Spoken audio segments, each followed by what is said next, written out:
में हमें मोल लेने के लिए आया और हमारे जीवन में परमेश्वर हमें फिर से उन आशीषों से परिपूर्ण किया है जो कि उस क्रूस की विजय को हम देख पाए। हेलो गाइज, कैसे हैं आप लोग। आज गुड फ्राइडे है। देखिए आज यहाँ हम लोग चर्च करने आए हैं। चर्च मेरे ब्लॉग में बने रहिए, मैं आप लोगों को दिखलाऊंगी। आज हम लोग सात वाणी सुनेंगे, आप लोगों को भी सुनाएंगे। मेरे ब्लॉग में बने रहिए। और यदि आपने अभी तक मेरे चैनल को सब्सक्राइब नहीं किया है तो ज़रूर से करना।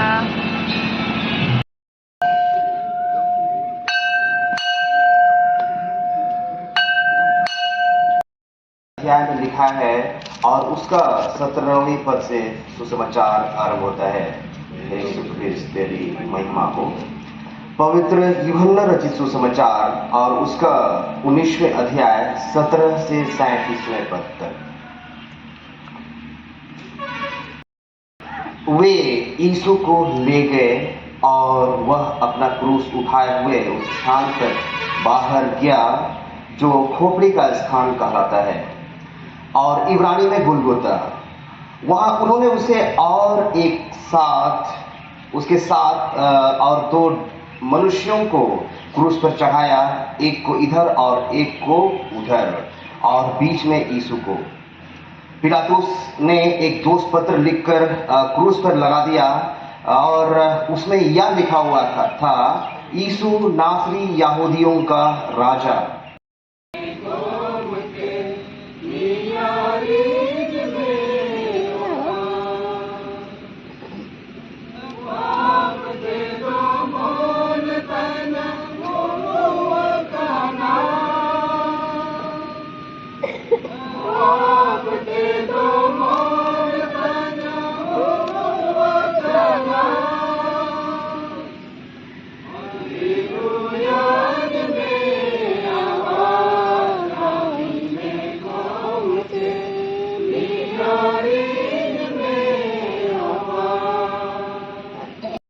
परमेश्वर मानव जाति के जीवन को अपने जीवन के साथ जोड़ने का प्रबंध करता है और समय की पूर्णता पर परमेश्वर अपने धन्य पुत्र यीशु को जगत के लिए भेजता है। और सब कुछ मानव समाज में हम देख सकते हैं कि मनुष्य छुटकारे के लिए, मनुष्य उद्धार के लिए, मनुष्य मुक्ति के लिए भिन्न तरह से प्रयास उन्होंने किया। और सब कुछ प्रयासों के क्रम में हम देख सकते हैं कि मनुष्य अपने तरफ से प्रयास किया परमेश्वर को खोजने के लिए, परमेश्वर से मिलने के लिए। लेकिन बाइबल में बताती है स्वयं परमेश्वर इस दुनिया में आया, स्वयं परमेश्वर हमारे बीच में आया और हमारे जीवन के लिए उपाय करता है। पुराने नियम में हम पाएंगे कि बलिदान की परिपाटी के द्वारा, बलिदान की प्रथा के द्वारा मनुष्य परमेश्वर से जोड़ने का प्रयास किया, मनुष्य परमेश्वर के साथ रिश्ता को ठीक करने का प्रयास किया। और आज के पाठ को जब हम सुन रहे थे, पुराने नियम के पाठ को, जब अब्राहम से कहा गया था अपने बेटे को लेकर मोहरिया पर्वत पर सचमुच मेरे लिए अपने बेटे को बलिदान करके चढ़ाओ, अब्राहम उठ खड़ा हो जाता है और अब्राहम सचमुच परमेश्वर की उस पहाड़ पर चला जाता है और सचमुच दोनों बातचीत करते जाते हैं। और उसका बेटा इसहाक अपने पिता से पूछता है, सब चीज तो जुगाड़ है लेकिन बलि के लिए कोई मेघना नहीं है। तब इसहाक का पिता अब्राहम अपने बेटे से बोलता है कि परमेश्वर उपाय करेगा, परमेश्वर उपाय करेगा। और जब वे पहाड़ पर चढ़ जाते हैं और इसहाक को पकड़कर बलि की बेदी सामने रखेंगे और यीशु मसीह के जीवन में किस प्रकार की प्रतिक्रियाएं हो रही है, किस प्रकार का विरोध हो रहा है, किस प्रकार का अपमान हो रहा है, किस प्रकार का सताहट हो रही है, ये सचमुच अनगिनत है, बेहिसाब है। और सचमुच ये बेहिसाब सताहट, ताड़ना, परेशानी सब चीज यीशु मसीह के ऊपर दिखाई देता है। और यीशु मसीह इसके बावजूद भी जो गंभीर बात उन्होंने क्रूस पर से पहली बाणी उन्होंने कहा, और यह पहली बाणी हम देख सकते हैं कि उनके मुख से निकलता है, हे पिता, हे पिता। ये बड़ा ही सुंदर बातें हैं, बहुत ही मौलिक बातें हैं, बहुत ही गंभीर बातें हैं। यीशु अपने संपूर्ण जीवन में पिता के साथ ही जुड़ा हुआ, पिता के साथ प्रार्थना करते रहा, पिता के साथ प्रार्थना में लगा रहा। और आज हम देख सकते हैं कि मृत्यु आसन पर भी, वो कठिन परिस्थिति पे भी पिता परमेश्वर को कभी नहीं छोड़ रहा है। उसके मुख से निकलता है, हे पिता। ये प्रार्थना का शब्द है, ये प्रार्थना का शब्द है। जीवन पर यीशु मसीह सत्य प्रार्थना करते रहा और आज क्रूस पर भी हम देख सकते हैं कि पिता शब्द उनके मुख से निकलता है। ये पिता, वो पिता को पिता कहकर पुकारता है, उन्हें पिता कहकर संबोधन करता है। यह प्रार्थना है, बड़ा सुंदर प्रार्थना है। और सचमुच उसके बाद हम देख सकते हैं कि कठिन परिस्थिति में सचमुच इस प्रकार का कहना, क्रूसीफाई होते थे, वो लोग विभिन्न तरह से श्राप देते थे, गाली देते थे, अनाप शनाप बातें क्या करते थे। और जितने भी क्रूसीफाई होता था उनको अच्छा शब्द नहीं मिलता था। लेकिन हम देख सकते हैं कि यीशु मसीह का क्रूसीकरण उससे कितना फर्क है, कितना अंतर है। और यीशु का पहला शब्द आता है, हे पिता, और पिता के साथ जुड़ा हुआ है और पिता से प्रार्थना करता है। और दूसरी शब्द को हम देख सकते हैं कि इसमें कि यीशु ने और बड़ी चमकदार शब्दों को कहा। हे पिता के पास उन्होंने कहा, इन्हें क्षमा कर दे, इन्हें क्षमा कर दे। यीशु मसीह को सताया जाता, पीड़ा जाता था, मारा जाता था, अपमान किया जाता, थूका जाता था, फिर भी यीशु ने एक बड़ा सुंदर और चमकदार शब्दों को बोला, हे पिता के पास इन्हें माफ कर दे, क्योंकि इन्हें नहीं जानते, ये नहीं जानते क्या कर रहे हैं। इतनी बड़ी पीड़ा के बाद बीच में इतनी बड़ी सताहट की बावजूद यीशु ने बड़ा गंभीर और बड़ा ही सटीक और वास्तविक शब्दों को उन्होंने कहा। और पर्वत पर भी हम देख सकते हैं कि अपने शत्रुओं के लिए, शत्रुओं से भी प्रेम रखो। यीशु मसीह ने कहा पर्वत के प्रवचन पर अपने शत्रुओं से भी प्यार करो। देख सकते हैं स्तिफनुस को हम देख सकते हैं कि जब उनको पत्थरवा किया जा रहा था, उसको पत्थरवा करके मार डाला जा रहा था, तो वो भी प्रार्थना करने लगा, हे प्रभु इनके गुनाहों को माफ कर दो। स्तिफनुस प्रार्थना करने लगा कि इन्हें माफ कर दे, क्योंकि नहीं जानते। ये बात, ये वचन स्तिफनुस ने अपने जीवन में उतारा, अपने जीवन में उतारा। कितना बड़ा भक्त स्तिफनुस रहा, जो मसीह यीशु पर अटल विश्वास के द्वारा अटल विश्वास करता रहा और यीशु मसीह के उस महान आदर्श को उन्होंने फॉलो अप किया।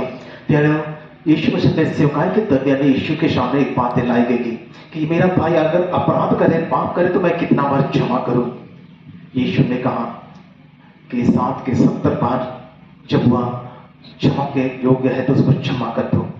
इसका मतलब है कि क्षमा निरंतर मसीह जीवन में होना चाहिए, क्षमा निरंतर मसीह जीवन में कार्य करना चाहिए। लेकिन याद रखेंगे, ये क्षमा साधारण तरीका से संभव नहीं हो पाता है। क्षमा आत्मिक वीर का कर्तव्य है। आत्मिक वीर जो होता है वह क्षमा कर पाएगा, लेकिन आत्मिक वीर हमारे जीवन में कार्य ना करेगी, क्षमा नहीं हो पाएगी। और संसारिक दृष्टिकोण से हम देख सकते हैं तो जैसे को तैसे होता है, लेकिन आत्मिक वीर उस चीज को नहीं महसूस करेगा, वह अपने पास आने वाले गुनाहगारों को क्षमा करेगा। और यह सचमुच क्षमा आत्मिक वीर का महान कार्य होता है।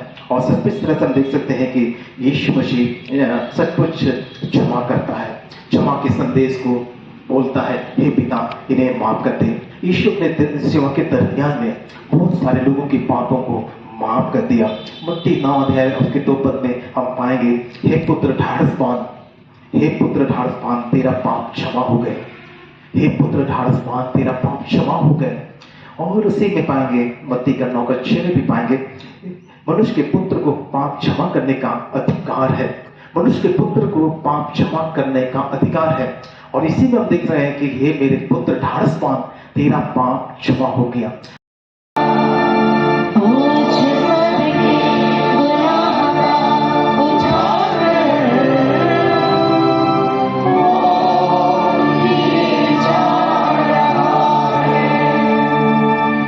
दूसरी वाणी है, मैं तुझसे सच कहता हूँ कि आज ही तो मेरे साथ स्वर्ग लोक में होगा।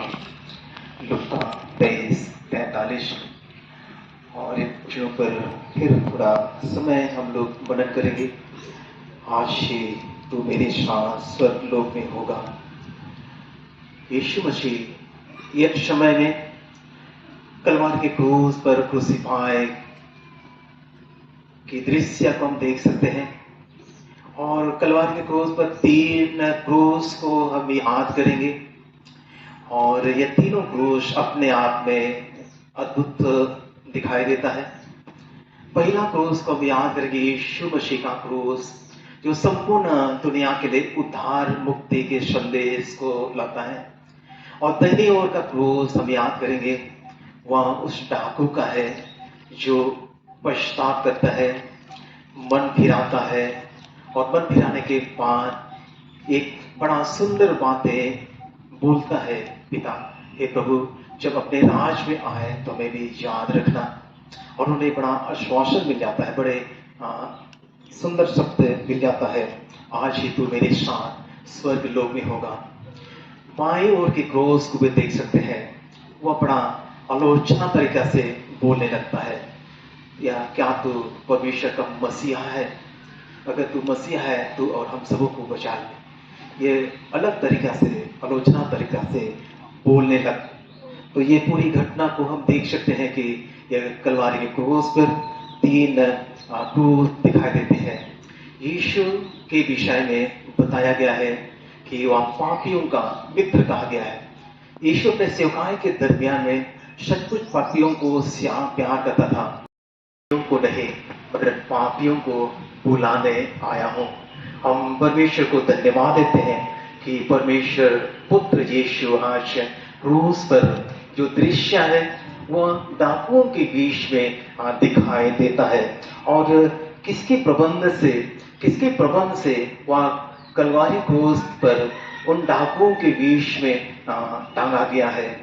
और परमेश्वर का वचन हमें बताती है, यशायाह 53 और उसका 12, अपराधियों के साथ गिना गया तो भी उसने बहुतों के का पाप उठा लिया और अपराधियों के लिए विनती करता है। यशायाह के 53 अध्याय को हम देख सकते हैं कि अपराधियों के साथ, गुनाहगारों के साथ वो गिना गया तो भी उसने बहुतों का पाप उठा लिया और अपराधियों के लिए विनती करता है। यह बड़ा अजीब है और अद्भुत है। और यीशु मसीह के उस क्रूसीकरण और दूसरी वाणी को, यीशु के उस अद्भुत वचन को हम याद करेंगे, मनन करेंगे। 3 क्रूस, पहला क्रूस यीशु का है, वो उद्धार का संदेश देता है। दूसरा क्रूस जो यीशु मसीह को स्वीकार करता है, ग्रहण करता है, वो सचमुच उद्धार पाने वाले के रूप में देख सकते हैं। तीसरा क्रूस जो है इनकार करता है, वो उद्धार से या मुक्ति से वंचित होने वाले क्रूस के रूप में दिखाई देता है। 3 की क्रूस हम देख सकते हैं। कलीसिया के इतिहास हम देखेंगे, यीशु मसीह ने 3 साल तक अपने चेलों को परमेश्वर के राज के बारे में बताया। यीशु मसीह ने ईश्वर के विषय में बताया, लेकिन जब यीशु मसीह का क्रूसीकरण हो रहा था, बड़ी बड़ी सताहटें आ रही थी, तकलीफें आ रही थी, परेशानी आ रही थी, यीशु मसीह के सारे चेले भाग गए। लेकिन हम याद कर सकते हैं कि यीशु मसीह के क्रूसीकरण के समय में एक डाकू का अटल विश्वास दिखाई देता है और प्रभु यीशु मसीह पर, और वो पुकार उठता है कि हे प्रभु अपने राज में जब आए तो हमें स्मरण रखना। उस डाकू को स्मरण रहा होगा कि यह परमेश्वर का पुत्र है, राज करेगा, और अपने राज में जब आएगा तो उस डाकू को स्मरण करेगा। यीशु ने उनसे कहा, आज ही, कल नहीं, परसों नहीं, लेकिन आज ही तो मेरे साथ स्वर्गलोक में होगा। ये बड़ा ही सुंदर बात है। यीशु ने उस डाकू जो पश्चाताप कर रहा था, विश्वास कर रहा था, अंगीकार कर रहा था, उनसे कहा कि आज ही तो मेरे साथ स्वर्गलोक में होगा। बताया जाता है कि यीशु जब छोटा था तो वो उसको मिस्र देश में जा रहा था। ये बताया जाता है कि एकदम कथा है। और जाते के क्रम में एक सराय में जब वो रुकता है, और सराय में जब रुकता है तो सराय के मालकिन से यीशु को नहलाने के लिए पानी मांगा जाता है। और जब पानी मांगा जाता है तो इससे यीशु को नहलाया गया। और नहाने के बाद उस पानी को फेंकने वाला था, लेकिन सराय के मालकिन ने कहा कि पानी मत फेंको, क्योंकि मेरा जो बेटा है उसको कुष्ठ रोग हो गया है। तब उस सराय के मालकिन ने उस पानी से अपने बेटे को नहलाया। और बताया गया इसमें कि उसका बेटा कुष्ठ रोग से ठीक हो गया। और बाद में बताया जाता है कि वह डाकू बन गया। और आज दाहिने ओर जो डाकू है वही डाकू बताया गया है। ये तंत्र कथा है, लेकिन एक डाकू है यीशु के दाहिनी ओर क्रूसीफाई हो रहा है।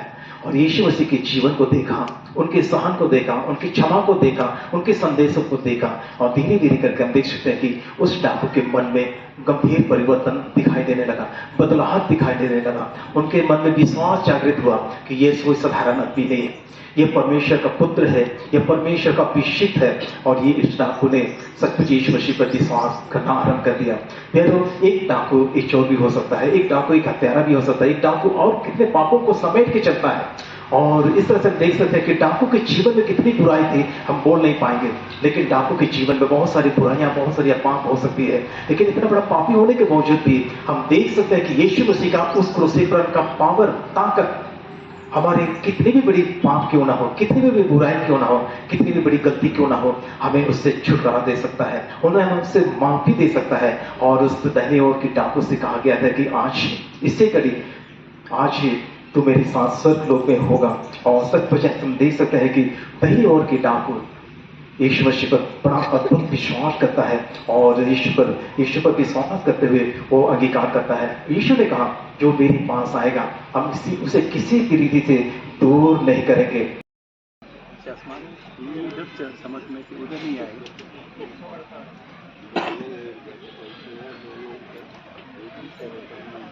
कोयर दल की अगुवाई में 348 गीत उगाएंगे, 348, और उनके साथ गा सकते हैं सब कोई।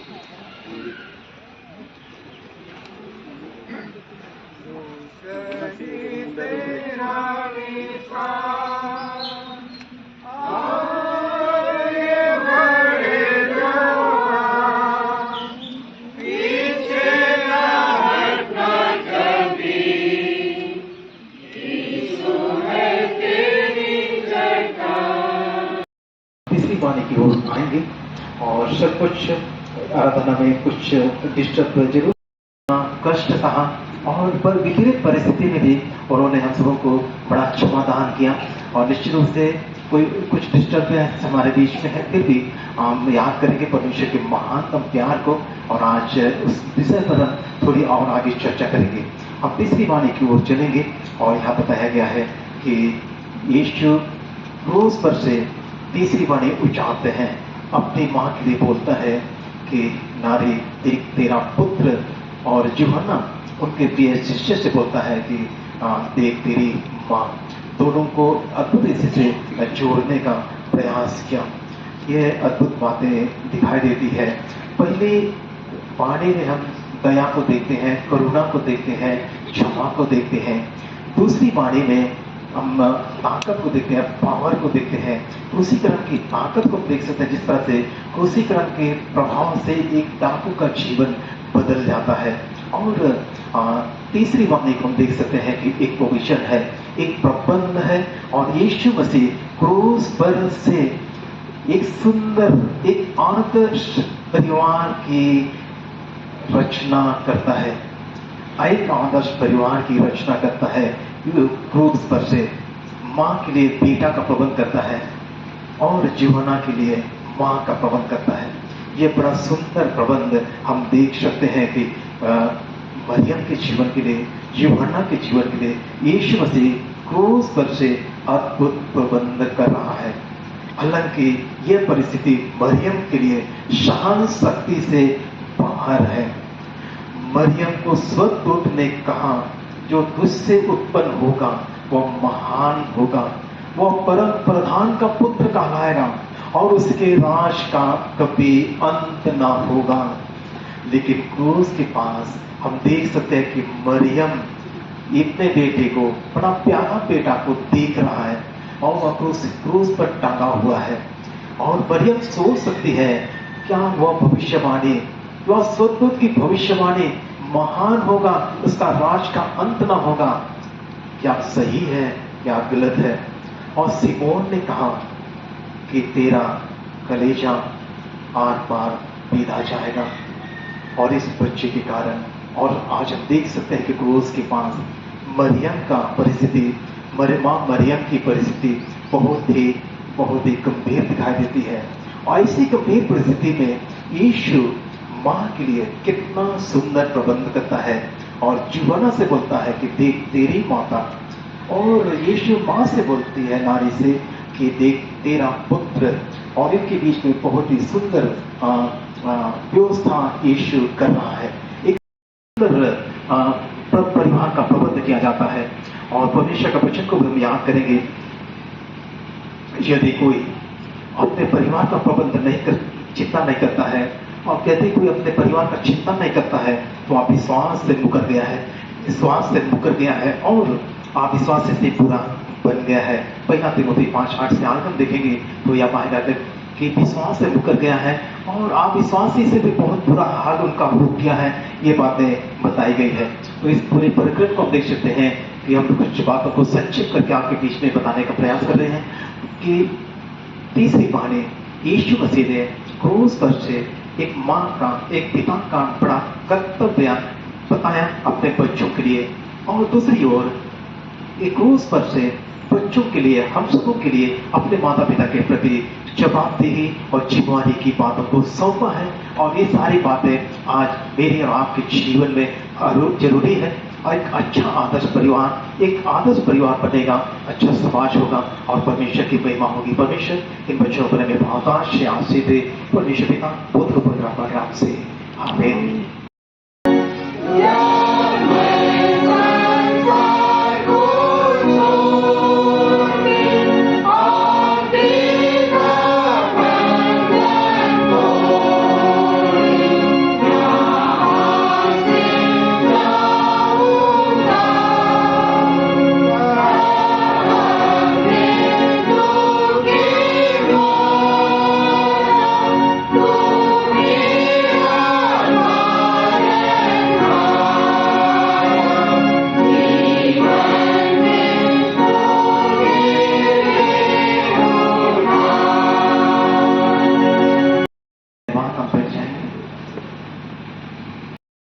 को दिखाई देती है और इस अंधकार के समय में ही परमेश्वर का न्याय भी प्रकट हुआ। लेकिन प्यारो, आज हम परमेश्वर पिता का धन्यवाद करते हैं कि परमेश्वर हमारे ऊपर जो न्याय होना चाहिए, यीशु अपने ऊपर उठा लिया, अपने ऊपर उठा लिया। मेरे और आपके सारे बोझ को अपने ऊपर उठा लिया। और सचमुच क्रूस पर से हम देख सकते हैं कि अद्भुत गहरा अंधकार छा जाता है, गहरा अंधकार छा जाता है और ये पाप का भी प्रतीक है। और यीशु ने हमारे और आपके लिए सारे गुनाहों को अपने ऊपर उठा लिया। जो मेरी वचन सुनकर मेरे भेजने वालों पर विश्वास करता है, अनंत जीवन उसका है, उस पर दंड की आज्ञा नहीं है। जो मेरे वचन सुनता है और मेरे वचन सुनकर पिता पर विश्वास करता है, उस पर दंड की आज्ञा नहीं। यह बड़ा सुंदर मार्ग है। यीशु ने आपके पापों के लिए पापों को उठा लिया। आपका विश्वास यीशु मसीह पर है, आपका विश्वास परमेश्वर पर है, तो सचमुच आप पर मृत्यु की दंड नहीं, उस मृत्यु से आप पार होकर जीवन में पाते हैं। यह बड़ा सुंदर बातें हैं। और ये 3 बजे के आसपास यीशु मसीह चौथी वाणी को उच्चारते हैं और 3 बजे के आसपास दूसरी बेला या सांझ का एक बलिदान हुआ करता था यहूदियों के बीच में। सुबह का बलिदान और शाम का बलिदान 3 बजे आरंभ हो जाते थे। और फिर हम याद करेंगे, इस बलिदान में मेमने का बलि किया जाता था। लेकिन इस 3 बजे आसपास में आप देख सकते हैं कि आज यीशु मसीह क्रूस पर से बलिदान हो जाता है, क्रूस पर बलिदान हो जाता है। सबके गुनाहों को अपने ऊपर उठा लिया है और लहू बहा रहा है। बड़ा गहरा अंधकार के बाद अचानक रोशनी आती है और यीशु पुकारता है, एली एली लेमा सबक्तनी। और इस समय बड़ी घटनाएं हो जाती है। बड़ी घटनाओं को हम याद करते हैं कि मत्ती सुसमाचार को देखेंगे तो कब्रें खुलने लगती है, कब्रें खुलने लगती हैं और मृतक निकलने लगते हैं। यह प्रमाणित करता है कि यीशु के क्रूस बलिदान के द्वारा हम पाप में मर जाते हैं, लेकिन यीशु पर विश्वास के द्वारा हम जीवन पाते हैं और यीशु के साथ जुड़ जाते हैं। चट्टानें हिलने लगती है, सरकने लगती हैं। प्यारो, सुसमाचार के खातिर सचमुच बहुत सारा कठोर दिल हो सकता है सुसमाचार को दबाने का कोशिश किया गया।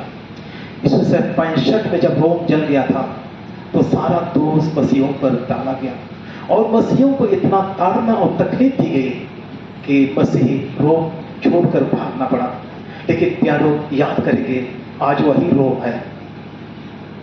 परमेश्वर ने रोम को आशीष दिया, परमेश्वर ने रोम को धर्म का केंद्र बना दिया और सच में परमेश्वर कार्य करता है। चट्टानें सरक गई और इस तरह से देख सकते हैं कि इस बड़ी घटना में और एक बात हम गौर कर सकते हैं कि यरूशलेम का मंदिर का पर्दा ऊपर से नीचे फट गया और पर्दा के पीछे पर पवित्र स्थान हुआ करता था और वह बहुत ही पीले खुलता था। साल में खुलेगा, प्रधान महायाजक जाएगा और उस बलि लहू को अंदर छिड़काएगा। लेकिन आज हम लोग देख सकते हैं कि यीशु मसीह का बलिदान उस पर्दा को फाड़ देता है, तोड़ देता है, ऊपर से नीचे फट जाता है। अब परमेश्वर और मनुष्य के बीच कोई पर्दा नहीं, वो पाप का पर्दा, रोकने वाली पर्दा, रुकावट की पर्दा यीशु ने तोड़ डाला मेरे राह के लिए। और सचमुच और आप पिता के साथ डायरेक्ट संबंध में जुड़ जाते हैं। यीशु मसीह के द्वारा, उसके बलिदान के द्वारा, उसके सेवा के द्वारा हम परमेश्वर के पास पहुंच सकते हैं। परमेश्वर को पिता कहकर, परमेश्वर को अपना प्रभु कहकर हम पुकारते हैं। ये बड़ा सुंदर बात है, यीशु मसीह के किसी बलिदान के दौरान प्राप्त करते हैं। सचमुच पर्दा फट जाता है, टूट जाता है और इस तरह से सचमुच इस बातों को याद करते हैं। और ये नमाज पढ़ते नहीं, परमेश्वर तूने मुझे क्यों छोड़ा है? क्या परमेश्वर ने यीशु को छोड़ा है? एक माँ अपने बेटे को छोड़ सकता है, लेकिन परमेश्वर हमको कभी नहीं छोड़ेगा। ये परमेश्वर की वचन बताती है। फिर क्या परमेश्वर सच में यीशु मसीह को छोड़ दिया?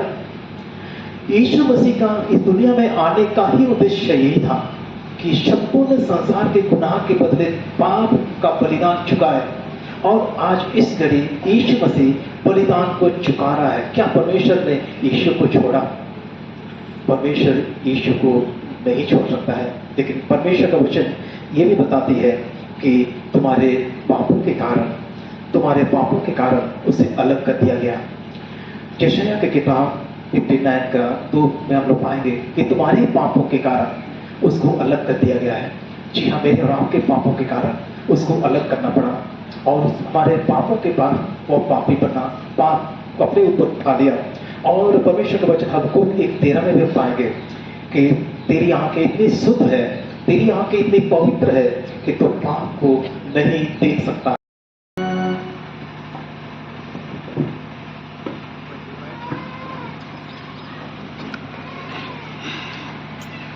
पुनः परमेश्वर को धन्यवाद देते हैं इस अवसर के लिए और 5वीं वाणी की ओर अब स्मरण करेंगे। और ये चौथी की बाद आगे जितनी वाणी चल रही है और जल्दी जल्दी घटती हुई दिखाई दे रही है। और 5वीं वाणी हम याद करेंगे प्यार शाहू और यीशु मसीह का क्रूसीकरण की जो घटना है। अब क्रूस पर 6 घंटा देखते हैं, लेकिन बताया गया है कि क्रूसीकरण का प्रक्रिया आरंभ होकर 15 घंटा के लिए ये बड़ी परेशानी और तकलीफ और पीड़ा और तकलीफ दिखाई देती है यीशु मसीह के जीवन पर। और इस प्रकार से हम देख सकते कि यीशु मसीह सच में एक मानव के रूप में आया और सच परमेश्वर के रूप में भी हम इसको देख सकते हैं। और आज उस क्रूस पर से यीशु ने एक बहुत ही जबरदस्त वाणी, 5वीं वाणी उच्चारा कि प्यास हो। प्यास, शारीरिक प्यास और आत्मिक प्यास दोनों जरूरी है। और यीशु मसीह एक शरीर में होकर आया और इतने घंटे उनके जीवन में पीड़ाएं, तकलीफें, अपमानें और कांटों का फूका जाना, लहू का बहा जाना, कोड़ों का मारना, उनके शरीर से जितनी लहू है सब निकल रहा था। और ऐसी परिस्थिति में यीशु परमेश्वर का वचन पूरा हो, प्यासा हो, उन्होंने उच्चारा। शारीरिक आवश्यकता जरूर है, शरीर को पानी के बिना जीवन नहीं, बिना पानी का शरीर जीवन नहीं है। और इस शरीर में अधिकांश भाग पानी ही है और इस शरीर के लिए पानी जरूरी है। आज यीशु पुकार के कहता है कि प्यासा हो। अपनी सेवकाई के दरमियान में उन्होंने कहा, जिन्हें प्यासा है मेरे पास आए, मैं उन्हें जीवन का जल दूंगा, जो मैं दूंगा वो पिएगा, उनसे सोना बन जाएगा। यीशु मसीह ने बड़ी प्रतिज्ञा की है, लेकिन आज हम देख सकते हैं कि वो क्रूस पर से प्यासा को पुकारता है। और सचमुच इन सारी बातों को हम लोग देख सकेंगे शेष प्रकार से यीशु अपने सेवकाई के दरमियान में लोगों को जीवन जल देने की प्रतिज्ञा की। इस्राएलियों को चट्टान में से पानी देने वाला आज प्यासा है। शारीरिक प्यास जरूरी है, लेकिन साथ साथ में आत्मिक प्यास भी निश्चित रूप से आज मांग की जा रही है। और आत्मिक प्यास महत्वपूर्ण है और उनके जीवन में विभिन्न प्रकार की परिस्थिति दिख रही है। और ईश्वरीय या परमेश्वरीय प्यास या ईश्वरीय प्यास को बुझाने के लिए सचमुच ये पांचवी वाणी बड़ा ही नितांत जरूरत दिखाई दे रही है। यीशु मसीह को बड़ी प्यासा दिखाई देती है। एक घटना है और उड़ीसा में दो बालिकाएं बच्ची थी और दोनों एक दिन नहाने के लिए चल पड़े। और जब नहाने के लिए गए तो अचानक एक बड़ी बेटी को मगरमच्छ ने पकड़ लिया। और ऐसा पकड़ लिया, ये 2017 की घटना है, कि उन्हें बचाने के लिए दोनों ने बहुत प्रयास किया। उनकी छोटी बहन ने बताया गया है कि आनंद फानंद में बहुत सारा उपाय किया और बहुत सारा जब उपाय किया, अचानक से एक ध्यान मगरमच्छ की आंख में लग गया। जैसे ही आंख में लग गया, मगरमच्छ ने अपना मुंह फाड़ दिया और जैसे ही फाड़ा, वो पहली बच्ची जो मगरमच्छ ने पकड़ के रखा था उसको छोड़ दिया, वो बच गई। और इस घटना को लेकर आप याद रखेंगे, सरकार ने इन बच्चों को अवार्ड दे दिया। बड़ी रिश्ती लेकर छोटी बहन ने अपनी बड़ी बहन को बचाने के लिए मेहनत किया, अपनी बड़ी बहन को बचाने के लिए जान की परवाह नहीं किया और बचाने के क्रम में वो मगरमच्छ की आंख में मार पाया और मगरमच्छ ने अपना मुंह फाड़ दिया और बच्ची दोनों बच गए। और इस घटना को सरकार की तरफ से भी उन बच्चों को अवार्ड दे दिया गया।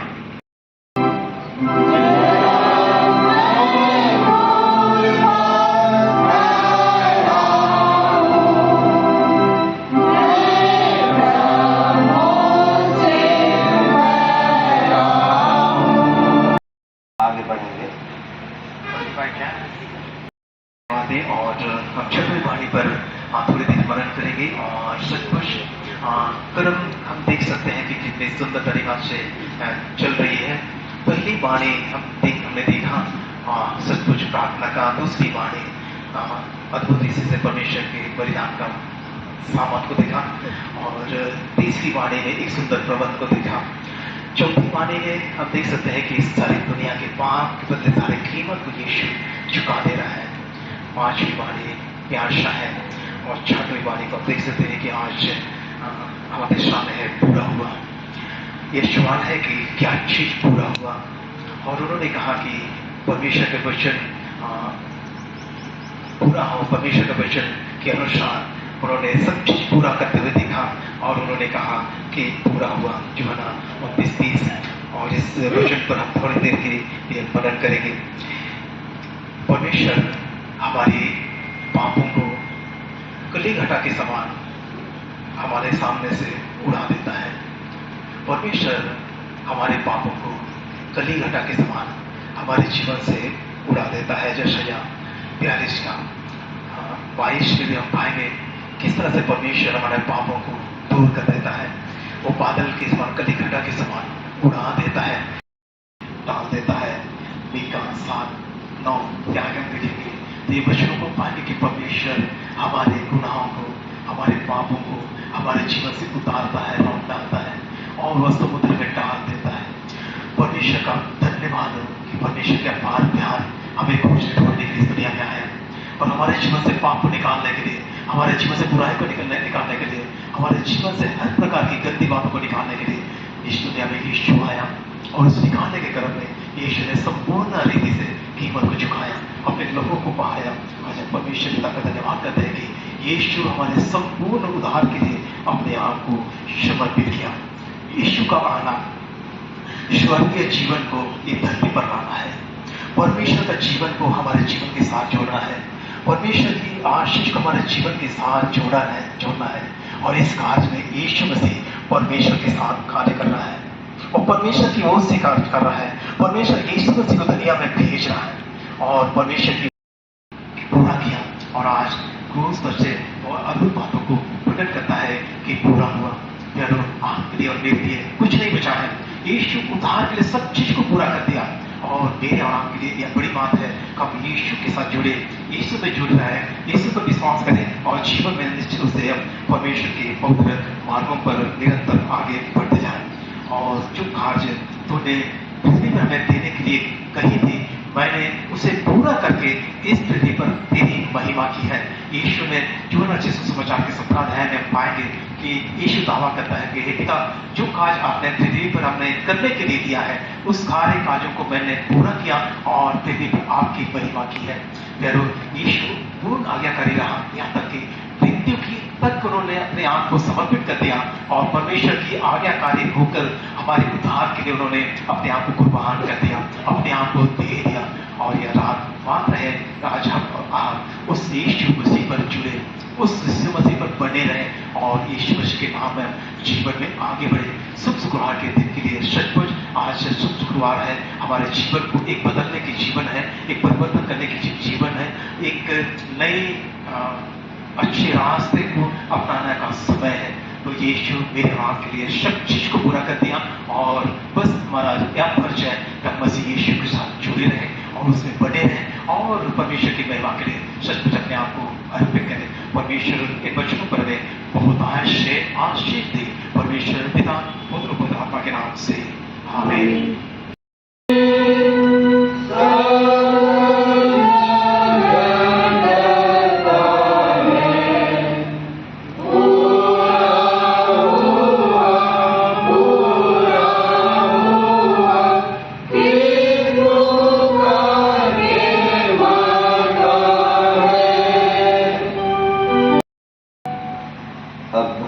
अंतिम वाणी जो 7वां वाणी है हम लोग सुनेंगे। प्रार्थना करें। परमेश्वर का धन्यवाद करते हैं और सचमुच आज गुड फ्राइडे है और आज की क्रूस वाणी में कुछ जल्दी करने का प्रयास कर रहे हैं और 7वें वाणी को हम याद करेंगे। 5वीं वाणी को हम देख रहे थे कि यीशु मसीह बड़ा सुंदर तरीका से, बहुत बेहतर तरीका से पहली वाणी में उन्होंने कहा, हे पिता, हे पिता। यह प्रार्थना अद्भुत प्रार्थना का जिंदगी बतलाती है। और 7वीं वाणी को हम लोग देखेंगे, पुनः यीशु वह प्रार्थना दोहराता है। क्रूस पर इतने लंबे समय के बावजूद भी हम यीशु मसीह को परमेश्वर के साथ जुड़ा हुआ देख रहे हैं और कठिन परिस्थिति में भी यीशु परमेश्वर से प्रार्थना के शब्दों को नहीं भूल पाया। यीशु मसीह का संपूर्ण जीवन प्रार्थनामय जीवन रहा। वह रात रात भर परमेश्वर का पुत्र होकर भी प्रार्थना किया करता था, क्योंकि उनके सामने बड़ी मिशन थी, बड़ा कार्य योजना था संपूर्ण संसार के लिए, परमेश्वर के राज को स्थापित करने के लिए। और यीशु जब आया, मन फिराओ, क्योंकि परमेश्वर का राज निकट आया। यह महान संदेश से यीशु ने अपने मिनिस्ट्री को आरंभ किया और इस मिनिस्ट्री के दरमियान में यीशु ने सचमुच प्रार्थना को पहला स्थान दिया। और जब भी उन्होंने बड़ा कार्य किया उसके पहले परमेश्वर से बातचीत किया, परमेश्वर से प्रार्थना किया। आज इस पूरे प्रकरण को भी देखेंगे कि क्रूस पर से 7 वाणियों को देख सकते हैं। पहली वाणी में भी प्रार्थना है और अंतिम वाणी में भी हम देख सकते हैं कि यीशु प्रार्थना के शब्दों को उच्चारते हैं, बोलते हैं, हे पिता, मैं अपनी आत्मा को तेरे हाथों में सौंपता हूँ। संपूर्ण जीवन प्रार्थनामय जीवन के रूप में यीशु का दिखाई देता है। शुरू की वाणी और अंत की वाणी प्रार्थना के साथ दिखाई देते हैं। तभी हम बता रहे थे कि स्टेफनोस भी प्रार्थना कर रहा था और स्टेफनोस यह प्रार्थना कर रहा था कि हे प्रभु, मेरी आत्मा ग्रहण कर ले। स्टीफन कलीसिया के शहीद हम देख सकते हैं और प्रथम शहीद के रूप में भी चेलों के रूप में नहीं, विश्वासियों के रूप में हम देख सकते हैं कि प्रथम शहीद के रूप में स्टीफन को हम देख सकते हैं। और उन्होंने कहा, हे प्रभु, मेरी आत्मा ग्रहण कर ले। जब वह मर रहा था, उनको पथरवा करके मारा जा रहा था, उनके सामने साउल खड़ा और साउल के सामने लोगों ने अपने कपड़े को रखा और स्टीफनस को पथरवा कर रहा था। और पथरवा करते करते स्टीफनस जब मर रहा था, उन्होंने यही प्रार्थना की, हे प्रभु, मेरी आत्मा ग्रहण कर ले। सचमुच यीशु मसीह के चेले स्टीफनस ने यीशु का बहुत सुंदर आदर्श को उन्होंने अनुसरण किया। दूसरी प्रार्थना स्टीफनस को हम देख सकते हैं, हे प्रभु, या दोष उन पर मत लगा। स्टीफनस ने बहुत सुंदर तरीका से प्रार्थना कर पाया, हे प्रभु, ये दोष उनके गुनाहगारों पर, मुझे जो मार रहे हैं उन पर मत लगा दे, मत लगा। स्टीफनस ने अद्भुत प्रार्थना किया और आज परमेश्वर को धन्यवाद दें कि परमेश्वर यीशु क्रूस पर से अंतिम पानी को चाहते हैं, हे प्रभु, मेरी आत्मा को ग्रहण कर ले, तेरे हाथों में समर्पित करता हूँ। यह बड़ी सुंदर प्रार्थना है। आत्मा हमारे जीवन का सर्वोत्तम भाग है।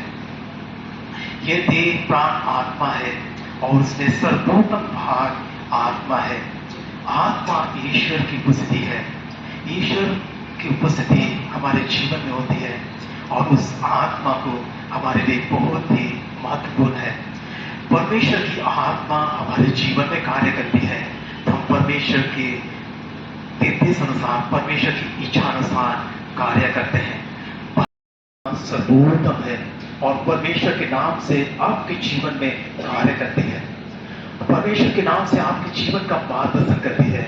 उस आत्मा को कभी भी शोकित, कभी भी दुखित हमें नहीं करना है और वर्जन करता है। जो पवित्र आत्मा के विरोध में पाप करता है उन्हें क्षमाने।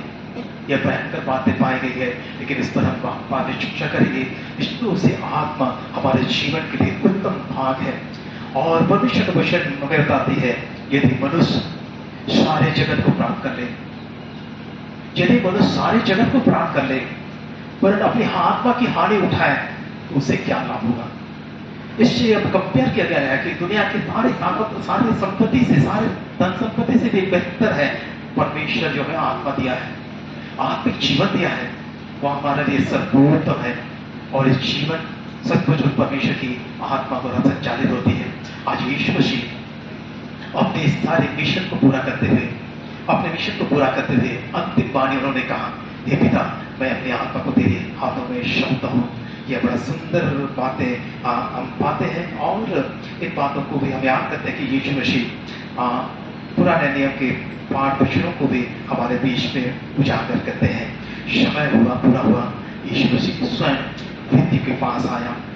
समय पूरा हुआ, यीशु मसीह मृत्यु के पास आया, अपने आप को समर्पित किया।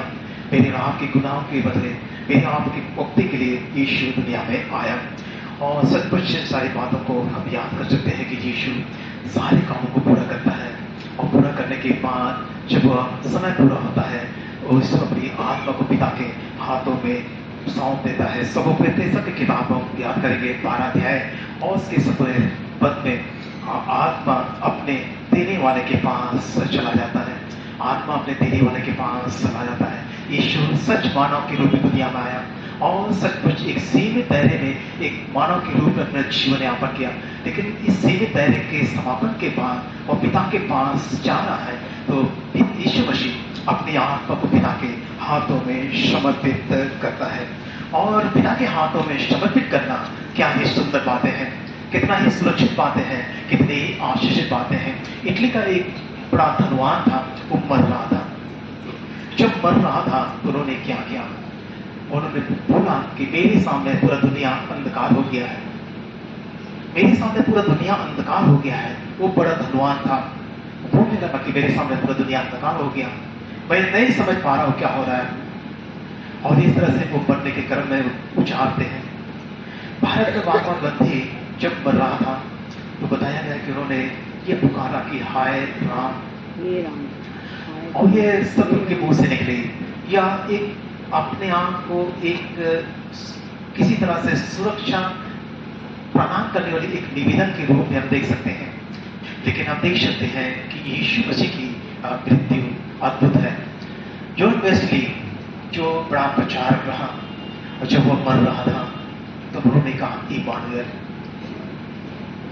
उन्होंने कहा इमानुएल। आप गौर कर सकते हैं कि एक संतोषजनक मृत्यु जॉन वेस्ली को देती है। वो कंफर्म हो गया कि मैं प्रभु के साथ हूं, और इस दुनिया में भी प्रभु के साथ है, और इसके बाद ही प्रभु के साथ है। उन्होंने कहा मरने के समय में इमानुएल, परमेश्वर मेरे साथ। ये सब कुछ अद्भुत बातें हैं। और आज यीशु मसीह क्रूस पर से 7वें बार पूछाते हैं कि पिता, मैं अपनी आत्मा को तेरे हाथों में समर्पित करता हूँ। तेरे हाथों में समर्पित करते हैं। पिता के हाथों में समर्पित करना, सचमुच सुरक्षा के हाथों में समर्पित करना। यीशु एक सीमित मानव के रूप में दुनिया में आया, हमारे समान हार्डमास के रूप में आया, लेकिन इस जिंदगी को पूरा करने के बाद वह अनंत में प्रवेश करते हैं। और इस तरह से आप देख सकते हैं कि सचमुच ये जीवन जीतने बनने की कला है। और सचमुच हम यीशु मसीह के साथ जुड़ जाते हैं, यीशु मसीह में बने रहते हैं, तो सचमुच एक आदर्श के रूप में हमारा जीवन उस परमेश्वर के साथ जुड़ा रहकर उसके मार्गों पर हम चल पाते हैं। और सचमुच ये कलीसिया अद्भुत सौभाग्य है कि आप सभी कोई मसीह यीशु में जुड़े हैं, मसीह यीशु में जीवन प्राप्त किए हैं। इसका 5 को बयान करेंगे कि जहां बताया गया कि आत्मा को प्रभु के हाथों में समर्पित करने की बातें पाई गई है। और इसमें कहा गया है, मैं अपनी आत्मा को तेरे हाथों में सौंप देता हूँ। यीशु मसीह के हर वाणी में परमेश्वर के वचन दिखाई देते हैं, और इससे यह प्रमाणित होता है कि किस तरह यीशु परमेश्वर के वचन से बहुत है, और परमेश्वर के वचन के अनुसार चलने वाले प्रभु के अभिषेक जन है। और इस सारी बातों को हम परमेश्वर पिता को धन्यवाद देते हैं कि परमेश्वर ने इस प्रकार की अद्भुत वचन अंतिम रूप से कहा। जब एक बार एक भाई यात्रा कर रहा था, कुछ जवान लोग था, और दिल्ली की बातें हैं, और मसीहों का एक बड़ा कॉन्फ्रेंस होने वाला था। तब उस व्यक्ति के साथ उन्होंने बातचीत किया, और बाइबल की कुछ बातों को उन्होंने बताया।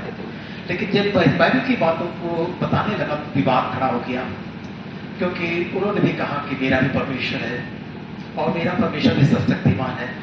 और जवानों और व्यक्ति के बीच में विवाद हो गया। तब जवानों ने सोचा कि बाइबल अपने देश को दे दे तो बाइबल पढ़ के सीख जाएगा। लेकिन बाइबल को पढ़ने के बाद फेंकने वाला था, लेकिन नहीं फेंका। और नहीं फेंकने के कारण, और जब उनके साथ जब विवाद हो रही, और विवाद के बाद और उनको कहीं जाना था तो गाड़ी छूट गई, और बेचारा आदमी भी छूट गया, और जवानों के साथ ही रह गया। वो दूसरी गाड़ी में वो जवान और व्यक्ति भी चला, और जब वो दूर जाने के बाद पता चला कि जो पहली गाड़ी को जाना था वो बड़ी खाई में गिर गई, और गिरने के बाद उसमें सवार लोग काफी मर गए। तब वो आदमी ने सोचा कि यह घटना क्या हो सकता है। तब उस आदमी ने उस बाइबल को पलटना शुरू किया, और पढ़ा। और कालांतर में, एक दिन में नहीं, कालांतर में ये बताया गया है कि वो आदमी बाइबल के परमेश्वर के वचन का दीवाना हो गया, परमेश्वर का दीवाना हो गया। समर्पित करते हैं, पिता मैं अपनी आत्मा को तेरे हाथों में समर्पित करता हूँ। यह सुंदर बाणे उन्होंने उछाला, और इस तरह से हम देख सकते हैं कि परमेश्वर के पुत्र यीशु मसीह 7वें बाणी उछालते हैं। बहुत लोगों ने मरने के कलम में बहुत ही अद्भुत और सुंदर बातों को उछाला है, और कहा, और सुंदर बातों को उछालने वाला परमेश्वर के साथ जुड़े लोग ही उछाल पाए, और सचमुच एक सुंदर मृत्यु को उन्होंने प्राप्त किया। इन वचनों के द्वारा सचमुच परमेश्वर हमें बहुत आशीषित है, और क्रूस की यह वाणी हमारे संपूर्ण जीवन को समेटती है। और पहली बार वाणी में हमने देखा एक क्षमा का संदेश है। कितनी विपरीत परिस्थिति क्यों ना हो, यीशु ने क्षमा दान दिया। भले हमारे लिए क्षमा करना कठिन लग सकता हो, मुश्किल लग सकता हो, मैं इसको क्षमा नहीं कर सकता हूँ, वो मेरा विरोधी है, लगातार मेरा विरोध कर रहा है, इसको क्षमा नहीं कर पाऊंगा। लेकिन क्षमा करने का ताकत परमेश्वर ही देगा, और जब तक परमेश्वर आपके अंतरात्मा को घायल ना करेगा, उस प्रकार की क्षमा नहीं दे पाएंगे। तो परमेश्वर उपाय करने वाला है कि हम अपने विरोधियों को क्षमा कर सकते हैं। दूसरी वाणी को हम याद करेंगे कि कितना भी बड़ा पाप क्यों ना हो, कितना भी बड़ा बुरा क्यों ना हो, सबके लिए मुक्ति है, उद्धार है। उस डाकू के जीवन को देख सकते हैं। बड़ा डाकू है, जिंदगी भर डाकू किया, जिंदगी भर बदमाश किया, जिंदगी भर बुराई किया, लेकिन यीशु के सामने उनका जीवन बदल जाता है। प्यारो, मेरे और आपके जीवन के लिए भी बुरी बातें हो सकती है, मेरे और आपके जीवन की भी कमजोरी हो सकती है। ये जीवन पतन की ओर जा रही होगी, हम गलत नशा में होंगे, गलत आदतों में होंगे, गलत बातों में हो सकते हैं। आप और हम सबों के लिए भी आशा है, और इस डाकू के समान आपका और मेरा जीवन भी बदल जाएगा, और यीशु के साथ हम संगति कर पाएंगे। तीसरी वाणी हम याद करेंगे, एक सुंदर परिवार को हम देख सकते हैं, और यीशु ने करवाएंगे क्रूस पर से एक सुंदर परिवार दिया, और माँ के लिए एक बेटा, बेटा के लिए माँ, और दोनों के बीच में एक सुंदर संबंध यीशु ने क्रूस पर से स्थापित किया। आज जरूरी है हमारे जीवन के लिए एक आदर्श परिवार, एक पवित्र भाई मानने वाला हमारे जवान लड़का लड़की, एक भाई मानने वाला माता पिता, तब यह सुंदर आदर्श परिवार बनेगा। चौथी वाणी हमने देखा, यीशु ने सारी गुनाहों के लिए, पाप के सारे गुनाहों के लिए सारे बोझ को अपने ऊपर उठा लिया, और उन्होंने अंधकार की ताकतों से लड़ा, और लड़ने के बाद उन्होंने पुकारा, और सचमुच मेरे और आपके लिए सब चीज को उन्होंने पूरा किया। पांचवी वाणी, सचमुच प्यासा है यीशु की प्यास को निरंतर अपनी सेवा के द्वारा पूरा करें। छठवीं वाणी, परमेश्वर ने सब चीज को पूरा कर दिया, मेरे और आपके लिए पूरा किया, पूरे संसार के लिए पूरा कर दिया। बस हमारे लिए यीशु पर आस्था विश्वास के साथ हम आगे बढ़ पाए। सातवीं वाणी, यीशु ने अपनी आत्मा को पिता के हाथों में समर्पित किया। जहां सुरक्षा है, जहां आशीष है, जहां जिंदगी है, आज यीशु ने अपने हाथों को पिता के हाथों में समर्पित कर दिया। आज परमेश्वर आज के शुक्रवार के दिन में हमारे जीवन पर अपनी बड़ी आशीष प्रदान करे। हर एक विश्वासी के जीवन को संभाल के रखे, दृढ़ करे, ताकि सबके जीवन में हर विश्वासी के साथ रहे, और परमेश्वर में बने रहकर ईश्वर की महिमा करे। परमेश्वर अपनी कलीसिया को बहुत आशीष दे। प्यारे पिता, परमेश्वर आपका धन्यवाद करते हैं, ये समय आपने दी है कि आपके वचनों में से मनन और चिंतन कर पाते हैं। पिता परमेश्वर, होने दे दो अपनी बड़ी आशीष प्रदान कर, ताकि पूरा पाप से पड़ा हुआ संसार में हम आपके जीवन से ओतप्रो होकर आपकी आशीष लेकर आगे बढ़ पाए, ताकि यह कलीसिया द्वारा तेरे नाम की महिमा होने पाए, तथा यीशु ख्रीस्त के नाम से आमीन।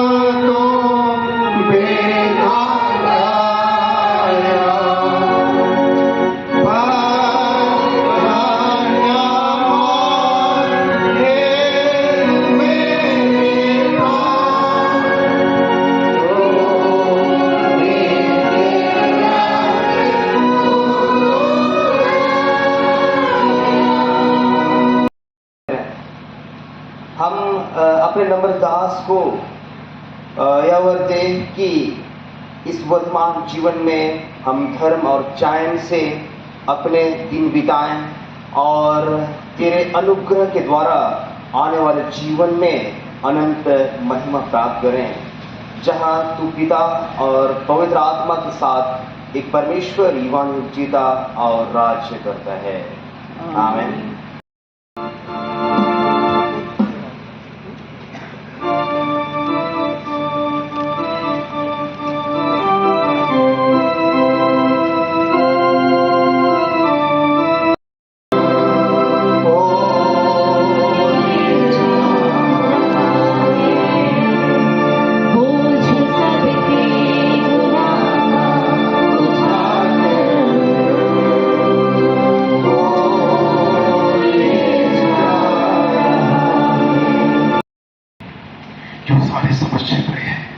परमेश्वर के पुत्र हमारे प्रभु यीशु ख्रीस्त के ज्ञान और प्रेम हम सबको के हृदय और मन के विचारों को सुरक्षित रखे।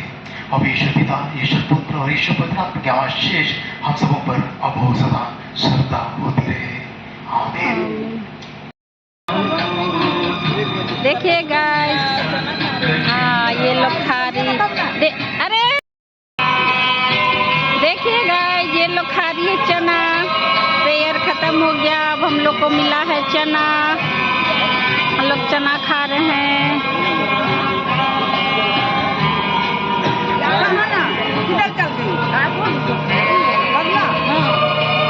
देखते हैं।